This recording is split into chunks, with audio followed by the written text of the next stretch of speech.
할렐루야. 우리 옆 사람과 한번 이렇게 인사했으면 좋겠습니다. 하나님을 영화롭게 합시다.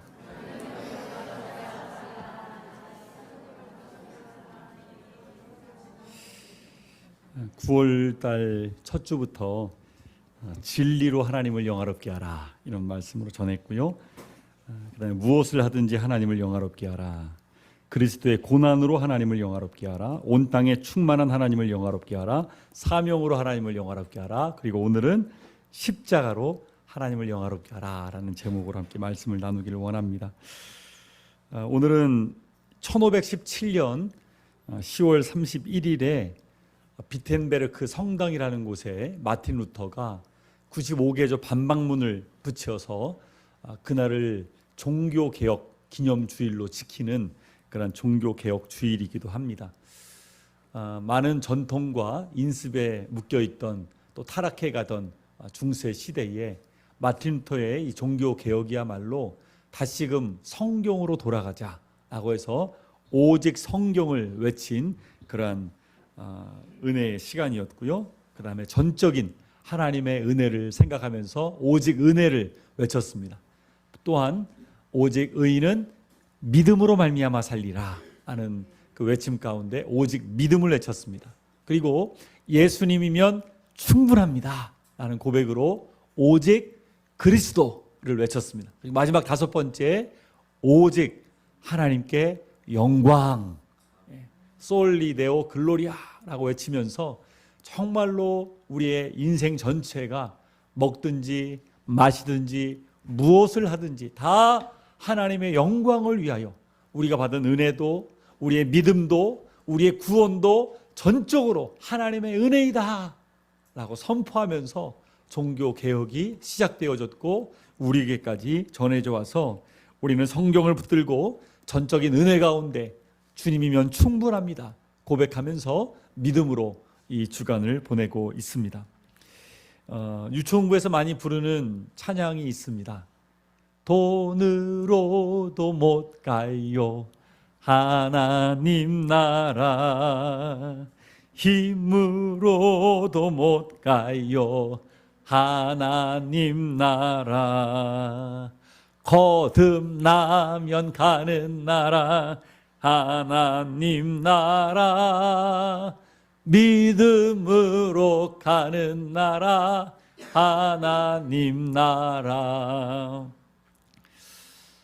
우리가 이 찬양에 보면 굉장히 복음의 핵심을 담고 있습니다. 특별히 초동부에서 많이 부르는 찬양이지만 돈으로 하나님 나라에 못 간다는 것입니다. 힘으로도 하나님 나라에 못 간다는 것입니다. 세상은 말을 할 때 돈이 있어야 된다, 힘이 있어야 된다 라고 말을 하지만 그것 가지고 하나님 나라에 갈 수가 없다는 것입니다. 2절에 보게 되면 벼슬로도 못 가요 하나님 나라, 그리고 지식으로 못 가요 하나님 나라. 3절에 보면 어여뻐도 못 가요 하나님 나라, 마음 착해도 못 가요 하나님 나라. 이렇게 율동하면서 찬양을 부르는데요, 이것이 바로 복음의 핵심입니다. 여러분, 믿음이 무엇입니까? 믿음이 무엇입니까? 우리가 주일마다 또 평상시 예배 드릴 때 사도신경을 우리가 많이 고백을 합니다. 전능하사 천지를 만드신 하나님 아버지를 내가 믿사오며 그 외아들 우리 주 예수 그리스도를 믿사오니, 그리고 뒷부분에 가면 성령을 믿사오며, 그리고 마지막 마무리할 때 믿사옵나이다 아멘 하고 우리는 믿음을 계속 고백합니다. 근데 이 고백이 단순히 내 머릿속의 믿음으로만 그쳐서는 안 되는 것입니다. 그냥 관념으로, 이 믿음이라고 하는 것이 관념으로 끝나게 되면 삶에 힘이 없고 확신이 없습니다.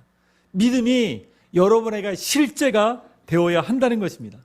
입술로 주님 믿습니다 하지만 여전히 막 걱정되고 두렵고 떨리고 이런 마음이 있다면 하나님 나에게 강력한 믿음을 주시옵소서, 예수님이 나의 진정한 주님이심을 고백합니다 라고 믿음으로 나아가야 될 줄로 믿습니다.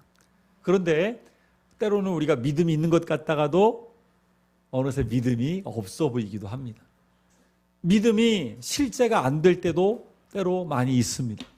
왜 그럴까요? 왜 그럴까요? 근데 이것이 우리만의 문제가 아니었다는 것입니다. 이 문제는 예수님을 3년 동안이나 따라다니던 제자들도 마찬가지였습니다. 그들도 예수님이 기적을 행하실 때 눈먼 자의 눈을 뜨게 하시고 바다 위를 막 걸으시고 병든 자를 고쳐주실 때는 믿음으로 충만해가지고 사람들에게 막 예수님을 전하고 예수님께 나오라고 소리쳐서 그렇게 살아갔습니다. 그런데 예수님이 십자가에 대한 얘기를 하시고 고난에 대한 얘기를 하시고 죽음에 대한 얘기를 하시니까 너무 마음이 두려운 거예요. 걱정이 되는 거예요. 사실 이들은 늘 바랬던 것이 메시아가 오시면 로마의 식민지로 있던 이 이스라엘 나라를 자유하게 하시고 해방되게 하시고 부강한 나라로 만들어 주실 것이다. 이런 소망이 있었어요.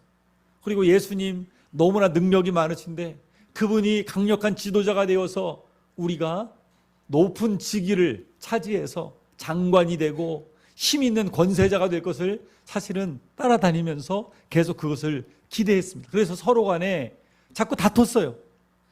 예수님이 왕이 되시면 누가 더 높은 자리에 올라갈 것이냐, 이걸로 자꾸 다퉜어요. 이것이 언제까지 가느냐? 예수님께서 십자가에 달리시기 전날까지 갑니다. 서로 간에 경쟁이 있어요. 긴장이 있지요. 12명 중에 누가 높은 데까지 올라갈 것이냐, 그런 것들을 늘 가지고 있었습니다. 그런데 예수님은 그런 제자들의 마음과 상관없이 전혀 다른 길을 가시는 거예요. 전혀 다른 말씀들을 하시는 거예요. 제자들은 이해할 수가 없는 것이죠. 오늘 그러한 제자들에게, 그리고 그 이후에 오고 올 모든 세대들에게, 우리들에게 예수님께서 왜 이 땅에 오셨는지 분명하게 말씀을 주고 계십니다. 예수님 이 땅에 유월절 어린 양으로 오셨습니다. 우리 같이 말씀 찾아보겠는데요. 14절 15절 오늘 본문 말씀 누가복음 22장입니다. 누가복음 22장 14절 15절 말씀 다시 한번 같이 읽어보겠습니다. 시작. 때가 이르매 예수께서 사도들과 함께 앉으사 이르시되 내가 고난을 받기 전에 너희와 함께 이 유월절 먹기를 원하고 원하였노라. 때가 이르렀습니다. 예수님이 십자가에 달려 돌아가실 그 때가 이르렀습니다. 이제 십자가에 달리시기 전날 밤입니다. 그때 제자들을 다 부르셔서 함께 앉히셨습니다.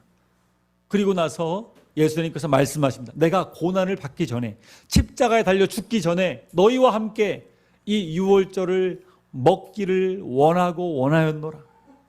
이스라엘 백성들은 유월절을 1년 중에 가장 큰 명절로 정했습니다.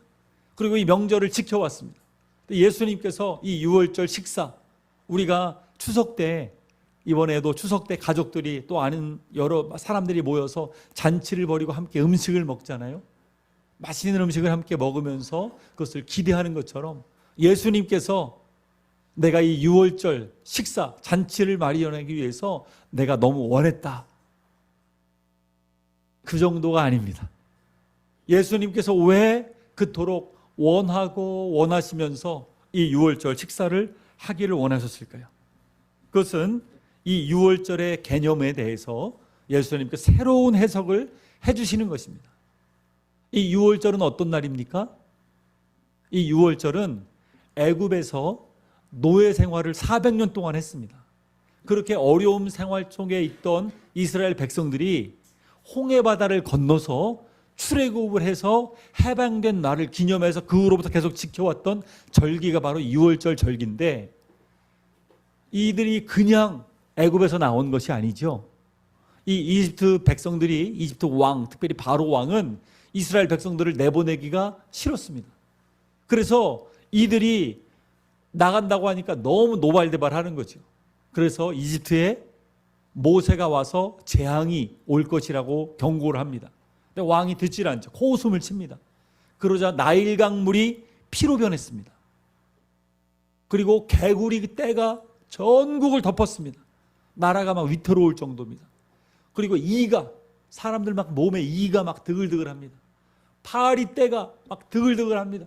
나라가 점점 재앙이 오게 되는데, 사실 이 10가지 재앙은 이 이집트가 섬기고 있던 10가지 우상 숭배와 관련이 있습니다. 이런 것들을 하나님께서 재앙으로 때리시는 것입니다. 마지막 바로 왕이 이 재앙을 겪고 나서 너무 놀래가지고 두 손 두 발 다 들었습니다. 제발 나가달라고 사정을 합니다. 그리고 이집트 사람들도 자기의 귀 귀고리를 빼고 그리고 목걸이를 빼고 막 주면서 이걸 가지고 제발 이스라엘 사람들 가달라고, 노예들이었는데 제발 떠나가달라고 애원을 할 정도가 되었습니다. 왜냐하면 너무나 큰 재앙으로 말미암아 이집트가 망하게 생겼기 때문입니다. 더 이상 이들을 못 가게 했다가는 이집트는 지도 속에 사라질 것이다. 역사 속에 사라질 것이다. 너무 두려워졌습니다. 마지막 이 10번째 재앙이 무엇입니까? 바로 장자의 재앙입니다. 장자는 첫 번째로 태어난 사람을 말합니다. 여러분 가운데 혹시 첫 번째, 첫째 아들이 있다면 손 들어 보십시오. 예. 예. 이들은 다 살아남을 수가 없는 것이죠. 이날 밤, 6월절 밤, 마지막 10번째 재앙의 밤에 첫 번째 태어난 아들 그리고 가축까지도 전부 다 죽는 것입니다. 무시무시한 밤이죠. 첫 번째 아들로 태어난 사람은 막 두려워가지고 어쩔 줄 모르고 이날 밤에 내가 죽는구나 라는 마음을 가진데 하나님께서 이스라엘 백성들에게 약속을 하십니다. 출애굽기 12장 13절입니다. 하나님께서 이스라엘 백성들에게만 약속을 주십니다. 한번 같이 읽어볼까요? 시작. 내가 피를 볼 때에 너희를 넘어가리니 재앙이 너희에게 내려 멸하지 아니하리라. 하나님께서 약속을 주시는데 이스라엘 백성들아 너희는 걱정하지 말아라. 내가 피를 보면 너희를 넘어가겠다. 재앙이 너희에게는 내려서 멸하지 않게 하겠다. 이것을 모르고 있었던 이집트 사람들은 첫째가 다 죽었습니다. 가축도 다 죽었습니다. 첫째는요. 근데 이스라엘 사람들은 살았습니다. 왜요? 하나님이 약속을 주셨거든요. 피를 보면 내가 재앙을 넘어가게 하리라. 너희가 무엇을 잘해서도 아니요, 너희가 힘이 세고 돈이 있고 한 것이 아니요, 너희가 피를 바르면 어디다가요? 문지방과 인방에. 제가 그림을 하나 가져왔는데 좀 이해되기 편하게 문지방, 문틀이죠. 그리고 양쪽 인방에다가 문에다가 피를 바릅니다. 누구 피입니까? 자기 피입니까? 예수님 피는 아닙니다. 아직 예수님은 아직 양의 피입니다. 그것도 그냥 양은 안 돼요. 흠 없는, 태어나서 흠 없이 자라온 가장 흠 없는 양을 잡아다가 죽여서 그 피를 바르면 그 죽음의 천사가 통과해서 지나가는 것입니다. 피를 안 바른 이스라엘 사람들도 죽었습니다. 피를 안 바르면 믿질 않으니까요. 근데 믿음을 가지고 그 피를 바른 사람은 다 산 것입니다. 자기가 무엇을 잘해서가 아닙니다. 피를 발랐기 때문에 살아난 것입니다. 이게 놀라운 중요한 진리인데요. 여러분 이것을 꼭 기억하셔야 됩니다. 지난 목요일에 혹시 오시면서 보신 분 있을지 모르겠어요. 교회에 벽화를 칠했습니다. 우리 제주도에 계신 우리 화가분이 올라오셔가지고 그 전날 밤에 주무시면서 안에 좀 칠하시고 다음날 우리 학생들, 우리 남북사랑학교 학생들이 같이 동원되고 또 저도 잘 못하지만 동원되어서 색칠을 했습니다. 처음에는 삐뚤삐뚤하기도 하고 잘 안 됐어요. 그런데 그 벽이 나중에 아름답게 이렇게 완성되고 나니까 얼마나 아름다운지 몰라요. 처음에는 그 벽이 약간 좀 지저분했는데 먼저는 하얀색으로 우리 장덕용 안수 집사님하고 문혜선 우리 문현화 우리 집사님하고 두 분이서 열심히 또 하얀색 칠을 다 해서 깨끗하게 만든 다음에 벽화까지 발랐습니다. 그 안에 있었던 더러운 것들이 다 덮인 것이죠. 마찬가지로 우리가 살아오면서 지었던 많은 죄들이 있습니다. 오염되었던 것들이 있습니다.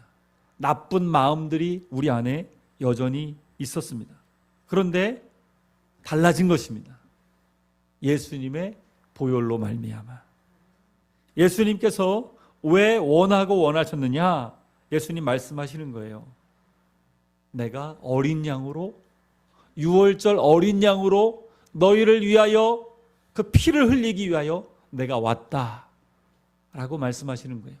이것을 잘 알았던 세례 요한은 예수님을 보자마자 외쳤습니다. 요한복음 1장 29절 말씀인데요. 같이 한번 읽어볼까요? 시작. 이튿날 요한이 예수께서 자기에게 나아오심을 보고 이르되 보라, 세상 죄를 지고 가는 하나님의 어린 양이로다. 예수님을 보고서 세례 요한이 외친 것입니다. 보라, 세상 죄를 지고 가는 하나님의 어린 양이로다 라고 외쳤습니다. 예수님을 향해서 구세주이시다, 메시아이시다, 우리나라를 부강하게 만들어 주실 분이다 라고 외치지 않았어요. 세상 죄를 지고 가는 하나님의 어린 양이로다. 여러분, 예수님이 왜 이 땅에 오셨습니까? 세상 죄를 짊어지시고 어린 양으로 이 땅에 십자가에서 죽으시기 위해 오셨습니다. 예수님 공생이 시작할 때부터 세례 요한은 그것을 알아보고 영적인 눈이 열려 예수님을 향해 외쳤던 것입니다. 두려움의 밤, 첫째가 모두 죽어가고 아우성이 나는 그날 밤, 이스라엘 백성들은 그 피를 바른 그 문 뒤에 서서 두려움에 떨었습니다. 밤새 잠을 자지 못했습니다. 그 양을 먹었습니다. 그러면서 죽음이 지나가기를 계속해서 그들은 기다렸습니다. 자기의 노력, 자기의 공로가 아니었습니다. 그 피 때문에 넘어간 것입니다. 마찬가지입니다. 우리도 예수님을 믿는다라고 하는 것, 그 믿음은 결국에는 예수님의 보혈로 말미암아 죽음이, 심판이, 두려움이, 모든 위험들이 지나가는 것입니다.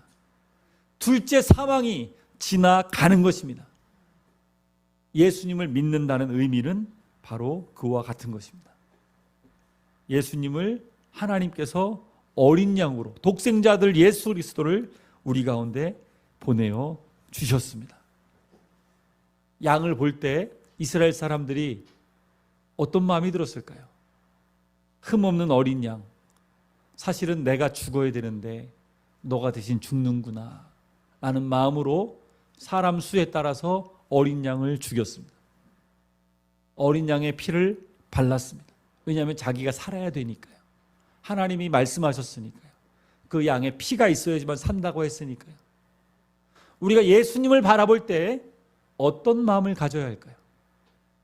나를 위하여 대신 죽으신 어린 양으로 희생당하신 예수님, 우리는 어떤 마음을 가져야 될까요? 예수님께서 이상한 말씀을 하십니다. 제자들은 여전히 이해하지 못하고 있었어요. 오늘 읽었던 말씀 가운데 누가복음 22장 19절 말씀 한번 같이 한번 볼까요? 누가복음 22장 19절 말씀, 예수님께서 새 언약에 대해서 이번엔 또 말씀하십니다. 처음에는 어린 양에 대해서 말씀하시고 새 언약에 대해서 말씀하십니다. 같이 한번 읽어보겠습니다. 시작. 또 떡을 가져 감사기도 하시고 떼어 그들에게 주시며 이르시되 이것은 너희를 위하여 주는 내 몸이라 너희가 이를 행하여 나를 기념하라 하시고, 예수님께서 떡을 가져오셔가지고 나눠주시면서 말씀하십니다. 너희를 위하여 주는 내 몸이다. 저들은 이해할 수 없었어요. 어리둥절했습니다. 이게 그냥 떡이지 무슨 예수님 몸인가 이해할 수가 없었어요. 그리고 저녁을 다 먹었습니다. 그 다음에 20절 보니까 예수님께 잔도 가져다가 말씀하시는 거예요. 20절 같이 읽겠습니다. 시작. 저녁 먹은 후에 잔도 그와 같이 하여 이르시되 이 잔은 내 피로 세우는 새 언약이니 곧 너희를 위하여 붓는 것이라. 예수님께서 이 잔을 나눠주시면서 이것은 내 피로 세우는 새 언약이다 라고 말씀하세요. 내 피로 세우는 새 언약이다. 새 언약 하면은 옛 언약을 우리가 알아야 됩니다. 옛 언약. 아까도 유월절 하면 옛날의 유월절 우리가 알아야 되고, 새 언약 하면 옛 언약을 우리가 알아야 됩니다. 옛 언약은 무엇이냐면 출애굽기 19장 5절 6절에 나와 있는데 옛 언약은 이것입니다. 우리 같이 한번 읽어볼까요? 시작. 너희가 내 말을 잘 듣고 내 언약을 지키면 너희는 모든 민족 중에서 내 소유가 되겠고 너희가 내게 대하여 제사장 나라가 되며 거룩한 백성이 되리라. 옛 언약이란 무엇이냐면 과거의 시내산에서 율법을 주시면서 너희가 이 내 말을 잘 듣고 내 언약을 지키면 너희는 내 소유가 될 것이다. 그리고 너희는 제사장 나라가 될 것이고 거룩한 백성 될 것이다. 조건이 있죠. 뭐예요? 내 언약을 지키면. 이것이 옛 언약의 의미였습니다. 율법을 지키지 않으면 거룩한 백성이 될 수도 없고 하나님의 소유가 될 수도 없었습니다. 그런데 이스라엘 백성들이 옛 언약을 잘 지켰을까요? 못 지켰을까요? 전혀 못 지켰습니다. 계속 넘어지고 또 죄를 짓고 그때마다 울면서 어린 양을 잡았습니다. 또 피를 흘리면서 제사를 드렸습니다. 수없이 1500년 동안 끊임없이 제사를 드려왔습니다. 옛 언약을 지킬 수가 없었습니다. 예수님께서 오셔서 말씀하십니다. 내가 십자가로 말미암아 새 언약을 이루겠다. 그 언약을 완성하겠다. 성취하겠다. 라고 예수님이 선포하시는 것입니다. 예수님이 이 땅에 어린 양으로 오셨습니다. 그리고 예수님은 새 언약을 우리에게 성취하시기 위하여 이 땅에 오셨습니다. 제가 구절에 넣지는 못했지만 너무 중요한 말씀이니까 한번 찾아보기를 원하는데요. 예레미야서 31장 31절 한번 찾아보겠습니다. 예레미야서 31장 31절 성경책을 펴서 한번 찾아서 보겠습니다. 우상 숭배하고 타락하고 멸망해가는 이스라엘 백성들을 향해 하나님께서 예레미야 선지자를 통하여 새 언약에 대해서 선포하게 하십니다. 구약에 이스라엘 백성들이 멸망하기 전 하나님께서 새 언약을 주시겠다고 구약 성경 1102페이지입니다. 예레미야서 31장 31절부터 33절까지입니다. 새 언약이라고 위에 되어 있을 겁니다. 예수님이 말씀하신 새 언약이 성취가 되는데 이 하나님의 약속이 성취되는 것입니다. 우리 같이 한번 읽어보겠습니다. 예레미야서 31장 31절부터 33절까지 같이 읽겠습니다. 시작. 여호와의 말씀이니라. 보라, 날이 이르리니 내가 이스라엘 집과 유다 집에 새 언약을 맺으리라. 이 언약은 내가 그들의 조상들의 손을 잡고 애굽 땅에서 인도하여 내던 날에 맺은 것과 같지 아니할 것은 내가 그들의 남편이 되었어도 그들이 내 언약을 깨뜨렸음이라. 여호와의 말씀이니라. 그러나 그 날 후에 내가 이스라엘 집과 맺을 언약은 이러하니 곧 내가 나의 법을 그들의 속에 두며 그들의 마음에 기록하여 나는 그들의 하나님이 되고 그들은 내 백성이 될 것이라. 여호와의 말씀이니라. 아멘. 예수님 지금 6월절 이 밤에 제자들에게 새 언약을 선포하시는 겁니다. 과거에 약속하셨던 그 새 언약에 대해서 예수님께서 내 피로 세울 새 언약에 대해서 말씀하시는 것입니다. 이 말씀의 핵심은 뭐냐면 그들이 끊임없이 언약을 깨뜨렸지만 새 언약을 맺을 것인데 어디에 두며 내가 나의 법을 그들의 속에 두며, 예전에는 십계명 돌판에 두었는데 이제는 우리 마음 속에 두신다는 것입니다. 그리고 그들의 마음에 기록하게 할 것이라는 것입니다. 무슨 뜻이냐면 예수님과 연합한 자로 살아가게 하시겠다는 것입니다. 예수님을 믿는다는 것은 예수님과 연합한 자로 살아가는 것입니다. 예수님이 내 안에 계시고 내가 예수님 안에 거하여 예수님과 연합한 자로 살아가는 것입니다. 예수님이 떡을 나눠주시면서 이것은 받아 먹으라 내 몸이다 라고 말씀하시고 잔을 주시면서 이것은 내 피다라고 말씀하시면서 너희가 이제 나와 함께 연합한 자로 살아가리라. 우리가 오늘 성찬을 맞이하면서 그냥 우리가 먹는 것이 아니라 내가 예수님과 연합한 자로 살아가기를 원합니다 라고 고백하는 것, 이것이 새 언약입니다. 이제는 더 이상 6월절 옛 그 제사를 드릴 필요가 없게 되었습니다. 예수님께서 단번에 제사를 완성하셨고 새 언약을 우리에게 주셨기 때문입니다. 우리는 새 언약의 백성들입니다. 하나님께서 우리에게 예수님을 통하여 새 언약을 주셨습니다.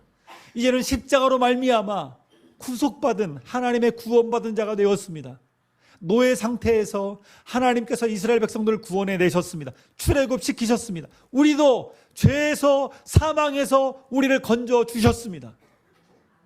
뿐만 아니라 예수 그리스도로 말미암아 우리 안에 성령을 부어주셔서 이제는 성령을 의지하며 예수님과 연합된 자로 살아가도록, 죽음의 천사가 건드릴 수 있을까요, 없을까요? 건드릴 수가 없는 것입니다. 패스 오버, 6월절의 영어의 의미인데 지나가는 것입니다. 예수 그리스도로 옷 입은 자, 새 사람, 새 언약을 가진 새 백성이 되었기 때문입니다. 이 말씀을 예수님께서 6월절 십자가에 달려 돌아가시기 전날 밤에 제자들에게 그 말씀을 주시는 것입니다. 너무나 놀라운 말씀입니다. 1500년 동안 그 수많은 양들을 죽이며 제사를 드려왔지만 더 이상 그럴 필요가 없게 되었다라고 말씀하시는 것입니다. 우리는 어떤 사람들입니까? 예수님을 믿음으로 말미암아 성령으로 거듭나서 예수님과 연합된 자로 살아가게 된 자들입니다. 다시 말해서 예수님의 보혈로 덮임받은 자들입니다. 죽음의 천사가 건드릴 수도 없고 지나가는 것입니다. 이것이 예수님의 새 언약입니다. 얼마나 감사한지 모르겠습니다. 여러분, 성찬을 맞이하면서 단순히 그냥 상징이 아니라 내가 예수님과 함께 연합한 자로 살아갑니다. 오늘 유아 세례를 우리 받게 됩니다. 귀한 자녀들, 김나은, 김나연, 김은총, 우리 3명의 귀한 자녀들, 그리고 또 7주 동안 공부한 우리 박성규 성도님, 임명주 성도님, 학습을 받게 됩니다. 내가 예수님을 마음에 영접하고 예수님과 함께 연합한 자로 살기를 원합니다. 고백하는 성도들 앞에서의 언약식인 것입니다. 예수님의 생명과 사랑이 이제는 내 몸에서 흐르는 것입니다. 이제는 더 이상 옛사람이 아니요 새 사람으로 결단하고 결심하며 예수님과 함께 연합한 자로 새롭게 은혜 가운데 나아가게 되는 것입니다. 얼마나 감사한지 모르겠습니다.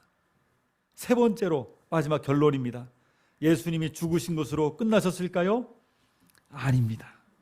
그것이 끝이 아니었습니다. 예수님은 부활하셨습니다. 요한복음 20장 21절에 보면 두려움에 떨고 있던 제자들에게 예수님 찾아오셨습니다. 그리고 말씀하십니다. 너희에게 평강이 있을지어다. 두려움이 떠나가고 그들의 마음 가운데 평강이 임했습니다. 이스라엘 말로 샬롬이죠. 완전히 만족된 상태입니다. 두려움이 완전히 떠나가 버린 상태입니다. 너희에게 평강이 있을지어다. 여러분에게 평강이 있기를 축복합니다. 여러분의 가정에, 여러분의 삶 가운데, 모든 일들 가운데 부활하신 예수 그리스도의 평강이 여러분 마음 가운데 충만하게 임하기를 축복합니다.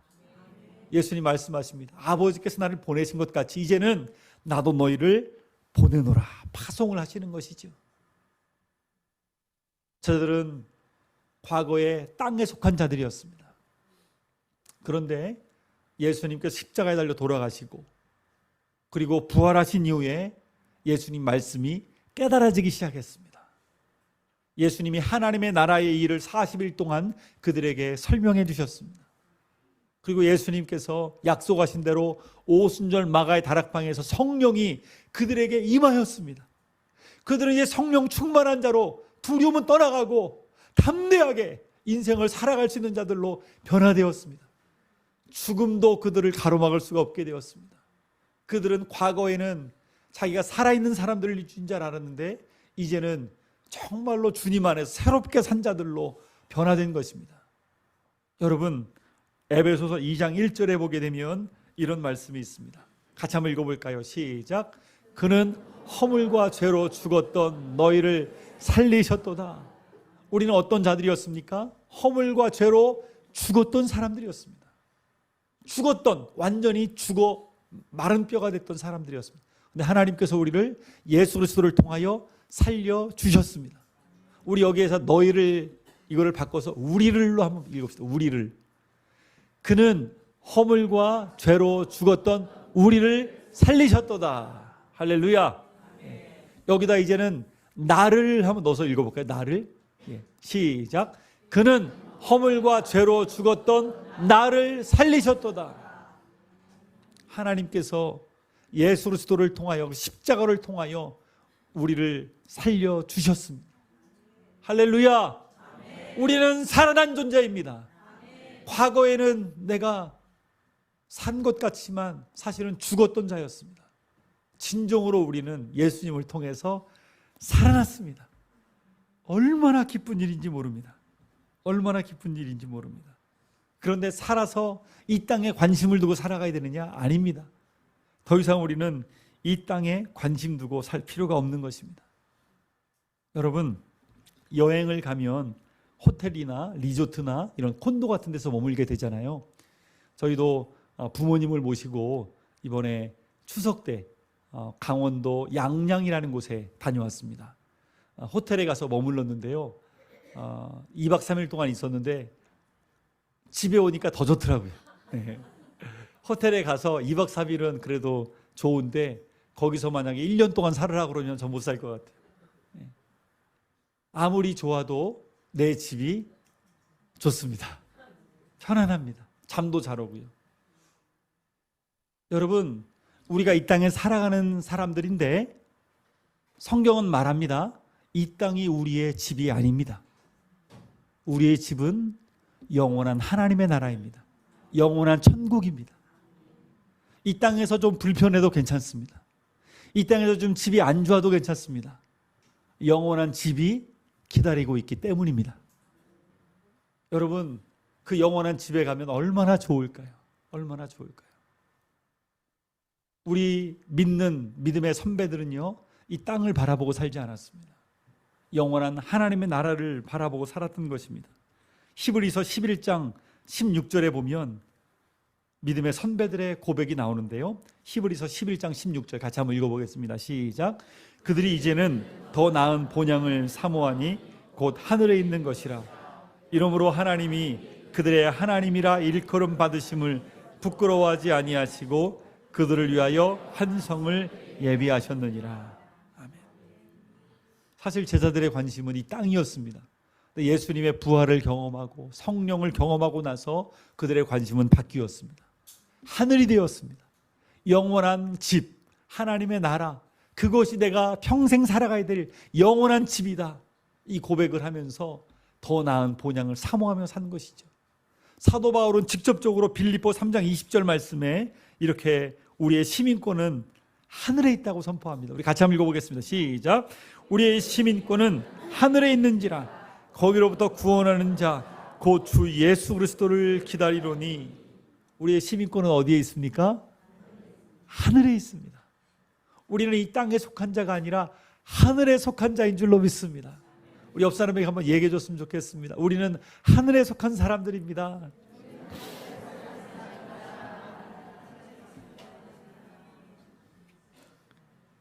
우리는 하늘에 속한 사람들입니다. 그곳이 진짜 현실이 될 것입니다. 요한계시록 7장에 보면 예배의 모습이 나옵니다. 천상에서 드려지는 예배의 모습인데요. 같이 한번 읽어볼까요? 시작. 이 일 후에 내가 보니 각 나라와 족속과 백성과 방언에서 아무도 능히 셀 수 없는 큰 무리가 나와 흰 옷을 입고 손에 종려가지를 들고 보좌 앞과 어린 양 앞에 서서 큰 소리로 외쳐 이르되 구원하심이 보좌에 앉으신 우리 하나님과 어린 양에게 있도다 하니. 아멘. 저는 감옥에서 2년 6개월 동안 공적인 예배를 드리지 못했습니다. 혼자 예배를 속으로 드려야 됐습니다. 저는 늘 성경이 있은 이후부터 이 말씀을 펴놓고 예배를 많이 드렸습니다. 천상에서 드려지는 그 예배 가운데 내가 지금 있다.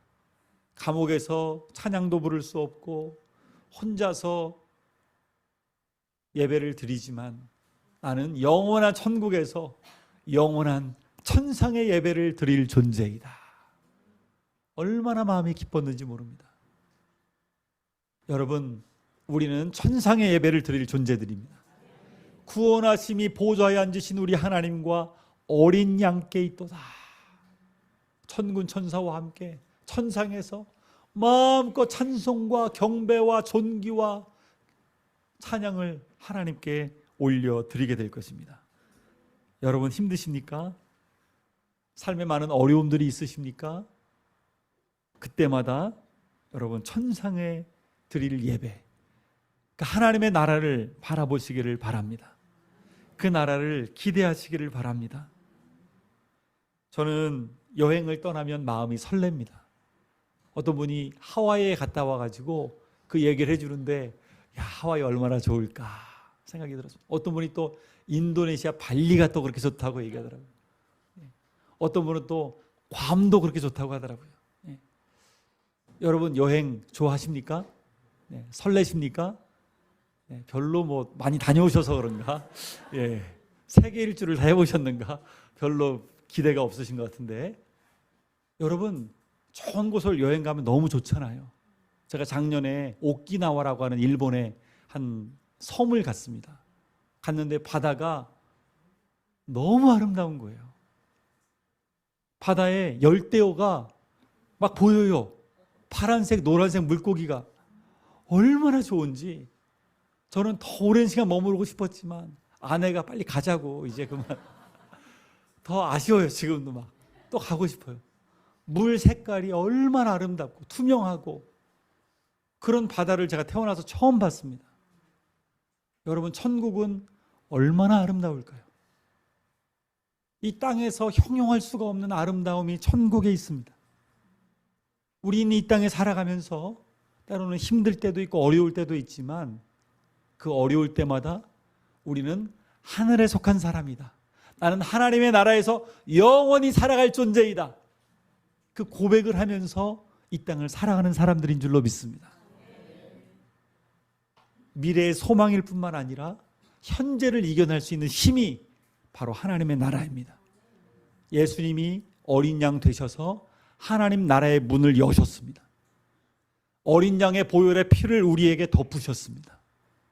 그리고 예수님과 연합된 자로 우리는 천국에 입성할 수 있도록 하늘에 속한 사람으로 그 문을 활짝 여셨습니다. 누가 이곳에 들어가겠습니까? 아까 우리 찬양했었지요?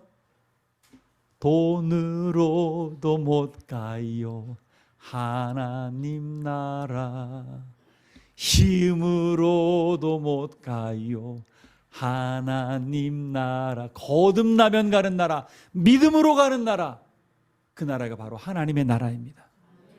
만약에 1억씩 있어야 갈 수 있다면 얼마나 어렵습니까? 그런데 거듭나면, 믿음이 있으면 누구라도 갈 수 있는가? 하나님의 나라. 그 하나님의 나라를 날마다 꿈을 꾸시면서 바라보시면서 모든 어려움들을 능히 이겨낼 수 있는 저 여러분 모두가 되시기를 주님의 이름으로 축복합니다.